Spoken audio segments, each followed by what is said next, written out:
वहीं गाजियाबाद में बुजुर्ग की दाढ़ी काटने के मामले में जेल भेजे गए 2 आरोपियों में से एक आरोपी आदिल को कोर्ट से जमानत मिल गई है। वो जेल से रिहा हो गया।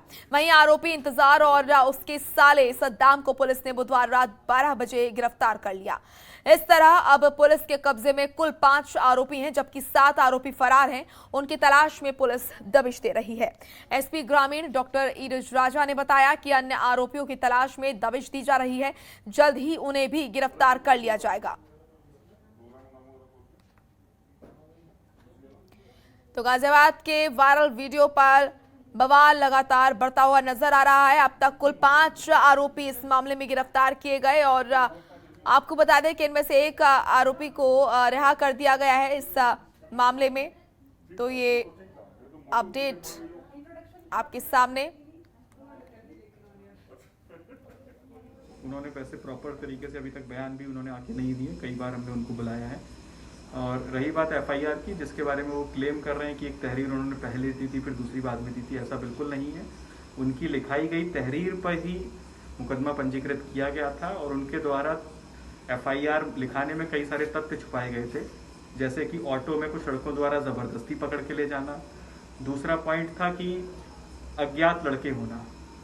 तीसरा, उन्होंने और उनके घर वालों ने लगातार, उनके बेटे ने इस तरह के क्लेम्स किए कि हम तावीज़ का और इस तरह के काम नहीं करते हैं। तो ये सारे क्लेम्स जो हैं, हम लोगों की जांच में सारे क्लेम्स ये रिजेक्ट हुए। हाँ, घटना हुई है, इनके साथ मारपीट की घटना हुई है, अभद्रता इनके साथ कुछ लड़कों ने की है, वो बिल्कुल सही बात है। उस बात के लिए इनसे बहुत सहानुभूति है। उसके लिए गाजियाबाद पुलिस ने तत्परता से पहले ही दिन से, जैसे वो वीडियो संज्ञान में आया था, हम लोगों ने कार्रवाई की थी। अगर इनके द्वारा पहले ही दिन उन लड़कों के नाम ले लिए गए होते, अगर इनके द्वारा एफआईआर में ये अज्ञात ना लिखाया गया होता और ये ऑटो वाली बात ना लिखाई गई थी, तो हमारी विवेचना अलग तरीके से चलती। आज भी मेरा मौक़िफ़ ये है कि अब्दुस्समद सैफ़ी साहब पर जुल्म हुआ है। अब्दुस्समद सैफ़ी साहब को किडनैप करके उनको मारा और पीटा गया है और अब्दुस्समद साहब के बेटे ने मीडिया को आकर कहा कि हमने लिखित तौर पर कंप्लेंट में ये दिया है कि मारने वालों ने हमसे ये जे असार का नारा कहने के लिए कहा और लिखित तौर पर उनके बेटे ने ये भी कहा मीडिया को कि जब हम पानी पूछे तो हमको कहा कि फ़लाँ चीज़ पी लो आप। अब जब उनका बेटा ये भी कह रहा है कि हम तावीज़ नहीं बल्कि हम पेशे से कारपेंटर बढ़ई का काम करते हैं, अब जब उनका बेटा ये कह रहा है मीडिया को और कंप्लेंट की कॉपी जो लिख कर दिए थे वो मीडिया को दे रहा है और कह रहा है कि इसमें सब चीज़ें हैं, तो फिर आप बताइए कि वो झूठ क्यों बोलेगा। दूसरी बात यह है कि एक आदिल नामी लड़के को भी पकड़ा गया, उसमें उसका भाई बबलू ये कहता है कि वो तो बचाने गया था अब्दुस्समद सैफ़ी साहब को, और अगर जब पुलिस उसको बुलाई वो इतना इत्मीनान से क्यों चला गया पुलिस स्टेशन को। इसीलिए हम ये चाह रहे हैं कि ये अब्दुस्समद सैफ़ी साहब ने जो लिखकर कंप्लेन दिया था उसको पुलिस ने एफआईआर में इनकॉर्पोरेट नहीं। तो वहीं वायरल वीडियो के विवाद को लेकर अब राजधानी दिल्ली में बॉलीवुड एक्ट्रेस स्वरा भास्कर और ट्विटर इंडिया के हेड मनीष माहेश्वरी के खिलाफ पुलिस में शिकायत दर्ज की गई है। वकील अमित आचार्य ने दिल्ली के तिलक मार्ग पुलिस स्टेशन में शिकायत दर्ज कराई थी। हालांकि इस शिकायत पर अभी एफआईआर दर्ज नहीं की गई है। इस बीच दिल्ली पुलिस ने जांच शुरू कर दी है।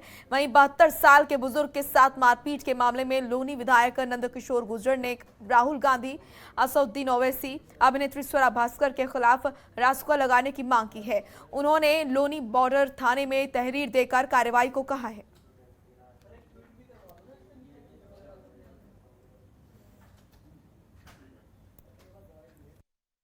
इलाके में बुजुर्ग के साथ हुई मारपीट मामले में अब एक नया ट्विस्ट आ गया। दिल्ली में भी इस बाबत कंप्लेंट हो गई। इस वक्त मैं दिल्ली के तिलक मार्ग थाने में मौजूद हूँ। यहाँ पर भी कंप्लेंट हुई है। दरअसल ये कंप्लेंट स्वरा भास्कर समेत तमाम जो सेलिब्रिटीज हैं उनके खिलाफ हुई है। आरोप है कि इन्होंने हेट कैंपेन चलाया। इस बेसिस पर अब तिलक मार्ग थाना जो है इस पूरे मामले की तफ्तीश कर रहा है। डीसीपी नई दिल्ली का साफ साफ कहना है कि इंक्वायरी चल रही है इस पूरे मामले की।